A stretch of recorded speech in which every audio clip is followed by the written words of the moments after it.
सुहाग रात का समय आ गया, लेकिन उसके पहले मेरी सास और ननद मुझे अकेले में ले गई। मेरे समझ नहीं आया, मुझे लगा कुछ बात करना होगी।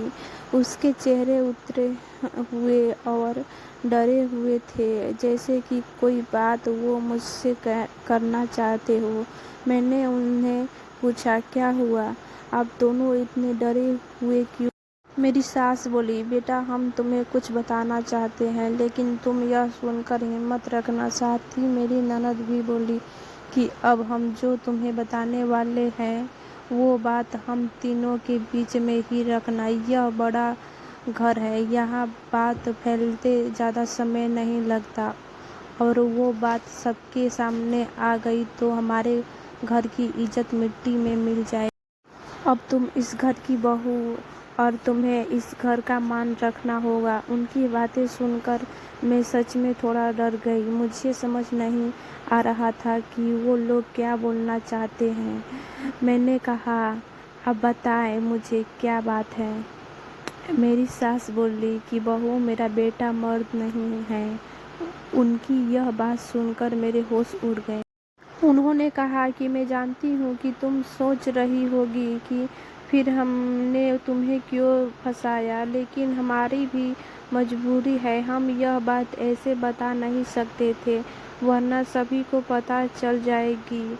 मेरा बेटा रात में अक्सर बाथरूम में ही रहता है, पता नहीं वहाँ क्या करता है। जब भी उसे पूछो तो यही कहता है कि उसका पेट खराब है।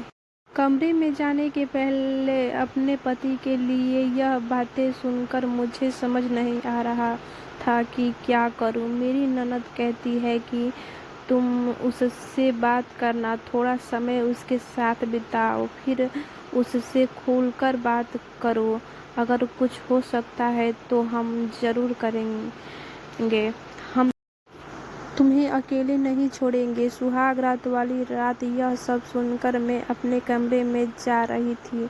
मुझे अब डर लगने लगा था। मैं कमरे में यही सब सोच रही थी कि मेरे पति अमर कमरे में आए, कमरे का दरवाज़ा बंद किया और दरवाजे से ही पेट पर हाथ लगाते हुए आए, बिस्तर पर मेरी तरफ पीठ करके बैठे और बोले कि उनका पेट खराब है, और कुछ ही सेकंड में वो उठकर बाथरूम में चल गए। बिल्कुल वैसा ही हुआ जैसा कि मेरी सास ने मुझसे कहा था। पेट खराब हो तो थोड़ी देर बाद वो बाथरूम से बाहर आ जाते, लेकिन वो करीब 1 घंटे तक बाथरूम में ही रहे। मैं बाहर चुपचाप अपने बिस्तर पर बैठी रही। उन्हें मैंने आवाज़ भी नहीं दी। बस यही सब सोचते सोचते मैं बिस्तर पर लेट गई। करीब 2 घंटे बाद वो बाथरूम से निकले। मेरा अब उनसे बात करने का मन ही नहीं था। मुझे लगा कि मेरे साथ धोखा किया गया। वो भी चुपचाप अपने बिस्तर की साइड पर जाकर सो गए। सुबह मैं अपने आप को खुश किस्मत मान रही थी और रात होते ही अपनी किस्मत को कोसने लगी। सुबह मैं जल्दी उठी और बाथरूम में गई। बाथरूम में जैसे ही गई मेरे होश उड़ गए, क्योंकि बाथरूम में एक नई नाइटी थी, साथ ही मेकअप का सामान। यह सब क्या था मुझे समझ नहीं आ रहा था। एक ऐसे इंसान से मेरी शादी क्यों करवा दी। सुबह मेरी सास और ननद ने मुझसे पूछा, क्या हुआ बेटी? रात में मैंने कहा वही जो आपने बताया था। यह कहकर मैं रोने लगी। मेरी ननद ने कहा, माँ मैं कह रही थी ऐसे किसी लड़की की ज़िंदगी खराब मत करो, लेकिन तुम सभी ने मेरी बात नहीं मानी। अब यह क्या ऐसे ही घुट घुट कर यहाँ रहेगी? मेरी सास बोली कि बेटा तू जो भी फैसला लेगी हम तेरे साथ हैं, लेकिन तुझे यह वचन देना होगा कि यह राज तेरे मुंह से नहीं निकलेगा। अगली बार रात फिर वो कमरे में आए। मुझे अब उनकी तरफ देखने का भी मन नहीं हो रहा था। मैं चुपचाप अपना बिस्तर करके अपनी साइड पर सो गई, क्योंकि अब बात करने को रखा क्या था। उन्होंने भी अभी तक कुछ बात नहीं की। उसकी वजह भी मैं जानती। थोड़ी देर वो बिस्तर पर बैठे रहे और फिर उठकर वो बाथरूम में चले गए। मैं समझ गई थी कि वो क्या करने गए हैं। थोड़ी देर बाद बाथरूम से चीज़ें गिरने की आवाज़ आने लगी। कुछ टूटने की थोड़ी देर बाद आवाज़ रुकी और इस बार वो जल्दी ही बाथरूम से बाहर आ गए, आकर बिस्तर पर सो गए। हमारे बीच कोई बात नहीं हो रही थी। मैं तो यह सोच रही थी कि मैं क्या करूं। यही सब सोचते सोचते नींद आ गई। सुबह जल्दी उठी और फिर मैं बाथरूम में गई, लेकिन इस बार बाथरूम में जब गई तो सब कुछ बिखरा हुआ था। नई नाइटी को फाड़ दिया था, मेकअप का सामान बिखरा हुआ था। बाथरूम में कचरे में एक कागज भी था जिस पर लिखा था, तुम माय ब्यूटीफुल वाइफ। मेरे मन में अब शक आया कि यह सामान और कपड़े कहीं मेरे लिए तो इन्होंने नहीं रखे। लेकिन फिर मैंने सोचा कि मेरी सास और ननद मुझसे झूठ क्यों बोलेगी। अभी मैंने उनसे कुछ बात नहीं की। सुबह मेरी सास और ननद फिर मुझसे सहानुभूति जता रही थी। मुझे उनकी बातों से लगा कि वो चाहती है कि मैं अमर को छोड़कर इस घर से चली जाऊं। मुझे अब मेरी सास और ननद पर शक हुआ।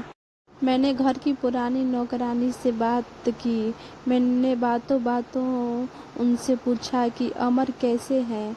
वो बोले कि वो तो बहुत सीधे हैं। उनकी माँ और बहन तो चाहती थी कि उनकी शादी उनके बहन के पति के रिश्तेदार से हो। बहन और माँ तो बहुत कोशिश की, लेकिन उनके पिता नहीं माने और उनके दोस्त के परिचय यानी आपसे शादी करवा दी।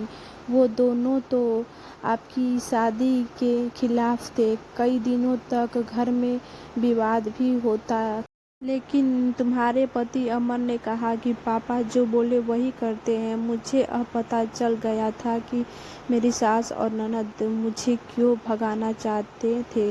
इसलिए उन्होंने मुझसे झूठ कहा था। उन्होंने शायद अमर को कुछ कहा होगा। रात अब मैं अमर से बात करने का इंतजार कर रही थी। वो कमरे में आए तो उनका मुंह तो उतरा हुआ था।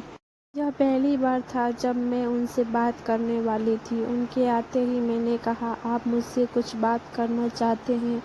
वो बोले, अब बात करने को रखा क्या है।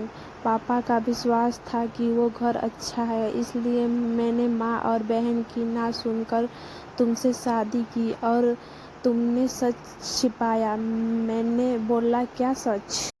सच कि तुम मुझसे शादी नहीं करना चाहती थी। तुम्हारी जिंदगी में अभी भी कोई और है। यह बात तुमने ही तो माँ को बताई थी। घर की इज्जत और पापा के कारण मैं चुप हूँ, कुछ कदम नहीं उठा रहा। और मैंने भी देख लिया, सुहाग रात जिंदगी में बहुत स्पेशल होती है, लेकिन मेरे बाथरूम में 2 घंटे रहने पर भी तुम्हें फर्क नहीं पड़ा। माँ ने सही कहा था कि तुम आवाज भी नहीं दोगी, बात भी नहीं करोगी। मैंने बोला, बाथरूम में रुकने को उन्होंने कहा था और वो कपड़े और मेकअप वो मेरी बहन ने रखा था। कहा था पहली रात का गिफ्ट है तुम्हारे लिए, बाथरूम में रखा था।